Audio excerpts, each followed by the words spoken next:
welcome to Quick Science. Today I will start the lesson from saprotropes. Before getting into today's video, a quick reminder. Already there are 3 videos up on the channel for the chapter Nutrition in Plants. I will provide the link in the description box. Please do watch those videos so that you will get good knowledge about nutrition in plants. Let's start today's lesson. First we will understand the word saprotropes. The word saprotropes can be split into 2 parts, sapro and trophus. And sapros means rotten and trophus means nourishment. You might have seen packets of mushrooms sold in the vegetable market, and also you might have seen fluffy umbrella-like patches growing on rotten wood during rainy season. So now we will understand what type of nutrients do they need to survive and from where do they get from. In the figure 1.7, you can see a packet of mushroom and also a mushroom growing on decayed material. Decayed material means dead and decaying matter. For example, wastes of vegetables, fruits, etc. Now we will understand how these saprotropes get their food, because they are not green in color and they lack chlorophyll in them. So they cannot make photosynthesis, right? So let's understand the activity 1.2. According to this activity, you need to take a piece of bread and moisten it with water. And you have to leave the bread in moist, warm place for 2 to 3 days. After 2 to 3 days, if you notice, you can see a patches growing on them. So these patches may be of white, green, brown or any other color.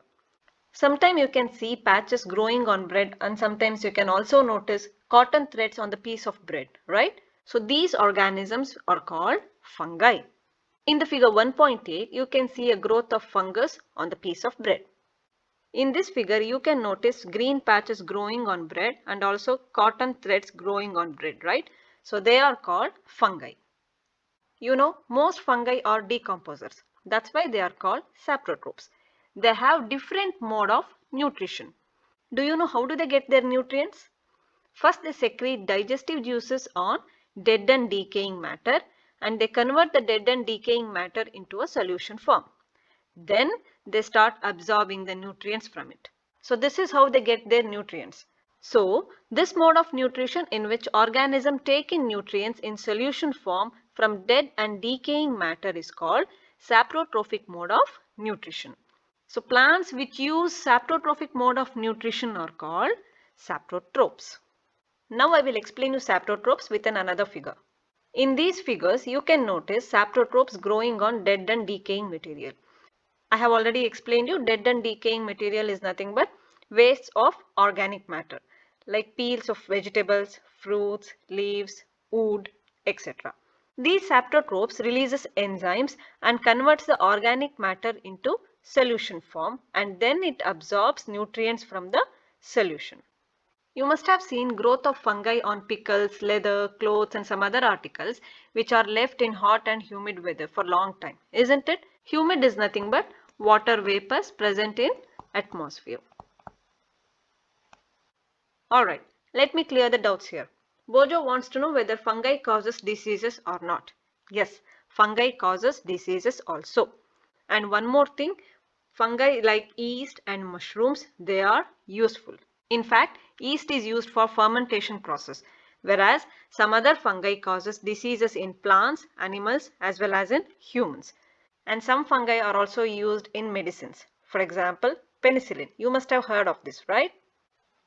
Let's proceed. During rainy season, these fungi spoil many things, isn't it? You must have noticed growth of fungi on your shoes, belts, leathers, clothes, etc. Right? Do you know how do they grow? Usually these fungal spores will be in air. And when they land on wet and warm things, they start germinating and they will grow. So obviously during rainy season, air will be having more moisture content, right?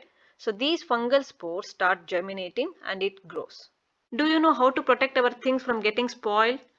We can use dehumidifier or you can keep it in dry place. So these are 2 best methods which are used to protect our things from getting spoiled. So let's understand symbiotic relationship. First we will understand the word symbiotic. The word symbiotic means living together. There are some organisms which live together and they share their shelter and nutrients. So such relationship are called symbiotic relationship.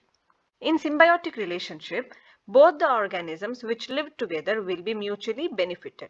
None of them will be harmed. Okay, so we will see certain example for symbiotic relationship. The first example of symbiotic relationship is fungi living in the roots of trees. In this case, tree provides nutrients to the fungus and in return it receives help from the fungus. Fungus take up water and nutrients from the soil and it provides water and nutrients to tree. Hence, in this example, both the organisms are mutually benefited. Don't get confused with fungi and fungus. Fungi is the plural form of fungus. Fungus is singular, fungi is plural.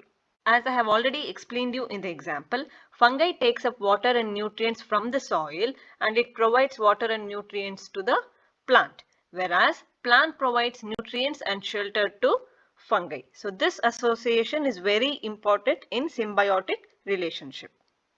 Okay, let's understand second example of symbiotic relationship. In second example, we will take an organism called lichen.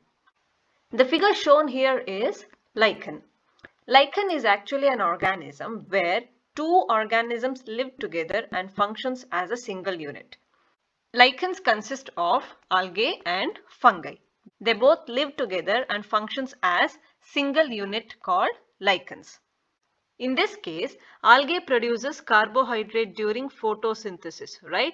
So the carbohydrates which is produced by the algae will be given to fungi, whereas fungi provide shelter to the algae and it also provides water and minerals to the algae.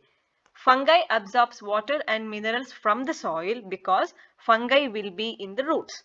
So fungi provides water and minerals and shelter to the algae and algae provides carbohydrates to fungi.